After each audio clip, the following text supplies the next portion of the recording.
Chapter 9, The Mock Turtle Story.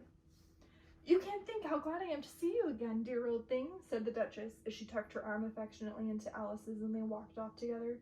Alice was very glad to find her in such pleasant temper, and thought to herself that perhaps it was only the pepper that had made her seem so savage when they met in the kitchen. "When I'm a Duchess," she thought to herself, not in a very hopeful tone though, "I won't have any pepper in my kitchen at all. Soup does very well without.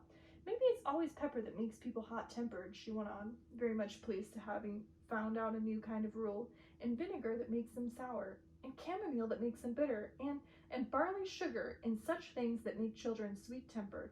I only wish people knew that, then they wouldn't be so stingy about it, you know? She had quite forgotten the Duchess by this time, and was a little startled when she heard her voice so close to her ear. "You're thinking about something, my dear, and that makes you forget to talk. I can't tell you just now what the moral of that is, but I shall remember it in a bit." "Perhaps it hasn't one," Alice ventured to remark. "Tut, tut, child," said the Duchess. "Everything's got a moral, if only you can find it." And she squeezed herself up closer to Alice's side as she spoke. Alice did not much like keeping close to her. First, because the Duchess was very ugly, and secondly, because she was exactly the right height to rest her chin on Alice's shoulder, and it was an uncomfortably sharp chin. However, she did not like to be rude, so she bore it as well as she could. "The game's going on rather better now," she said, by way of keeping up conversation. "'Tis so," said the Duchess. "And the moral of that is, oh, 'tis love, 'tis love, that makes the world go round." "Somebody said," Alice whispered, "it's done by everybody minding their own business." "Ah, well, it means much the same thing," said the Duchess, digging her sharp little chin into Alice's shoulder as she added, "and the moral of that is, take care of the scents, and the sounds will take care of themselves." How fond she is of finding morals and things, Alice thought to herself. "I dare say you're wondering why I don't put my arm around your waist," the Duchess said after a pause. "The reason is that I'm doubtful about the temper of your flamingo. Shall I try the experiment?" "He might bite," Alice cautiously replied, not feeling at all anxious to have the experiment tried.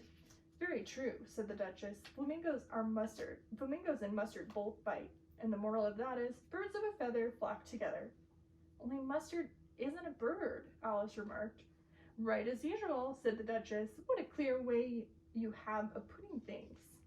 "I think it's a mineral," said Alice. "Of course it is," said the Duchess, who seemed ready to agree with everything that Alice said. "There's a large mustard mine near here, and the moral of that is, the more there is of mine, the less there is of yours." "Oh, I know," exclaimed Alice, who had not attended to this last remark. "It's a vegetable. It doesn't look like one, but it is."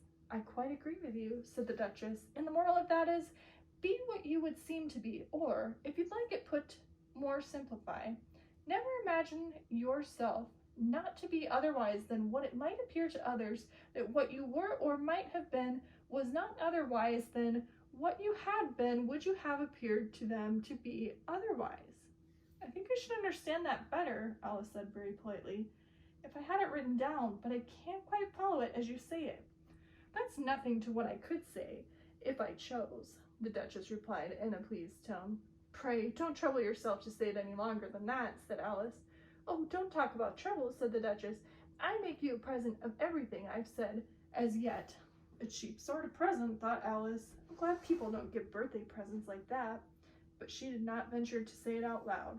"Thinking again?" the Duchess asked, with another dig of her sharp little chin. "I've got the right to think," said Alice sharply, for she was beginning to feel a little worried. "Just about as much right," said the Duchess, "as pigs have to fly, and But to Alice's great surprise, the Duchess's voice died away even in the middle of her favorite word, moral, and the arm that was linked to hers began to tremble. Alice looked up, and there stood the Queen in front of them, arms folded, frowning like a thunderstorm. "A fine day, your Majesty," the Duchess began in a low, weak voice. "Now, I give you fair warning," shouted the Queen, stamping on the ground as she spoke. "Either you or your head must be off, and that in about half no time. Take your choice." The Duchess took her choice and was gone from there in a moment. "Let's get on with the game," the Queen said to Alice, and Alice was too much frightened to say a word, but slowly followed her back to the croquet ground. The other guests had taken advantage of the Queen's absence and were resting in the shade.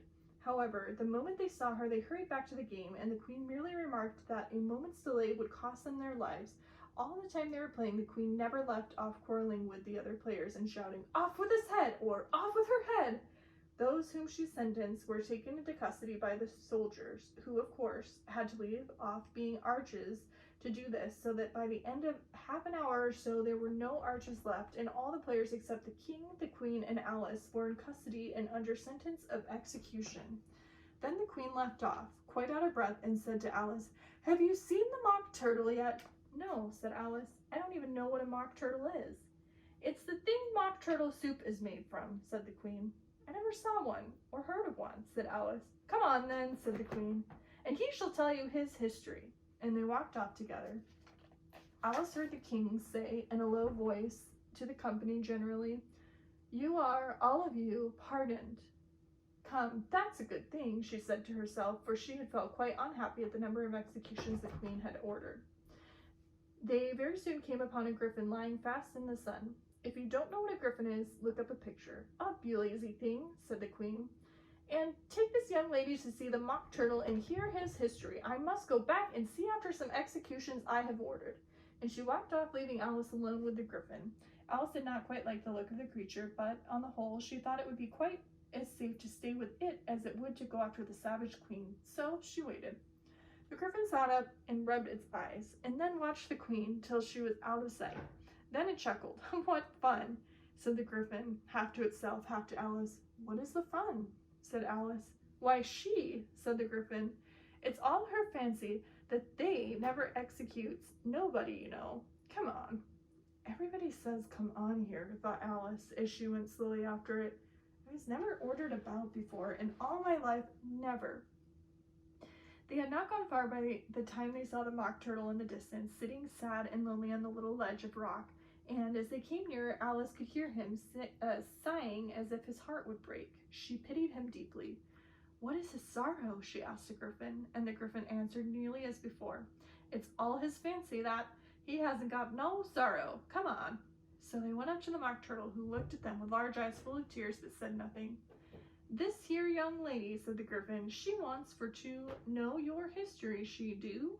"I'll tell it to her," the mock turtle said in deep, hollow tone. "Sit down, both of you, and don't speak a word till I've finished." So they sat down and nobody spoke for some minutes. Alice thought to herself, "I don't see how he can ever finish if he doesn't begin." But she waited patiently. "Once," said the mock turtle at last with a deep sigh, "I was a real turtle."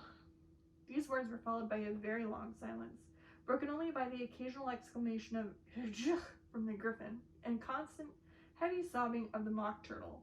Alice was very near to getting up and saying, "Thank you, sir, for your interesting story," but she could not help thinking that there must be more to come, so she sat and said nothing. "When we were little," the mock turtle went on at last more calmly, though still sobbing a little now and then, "we went to school at the sea. The master was an old turtle. We used to call him Tortoise."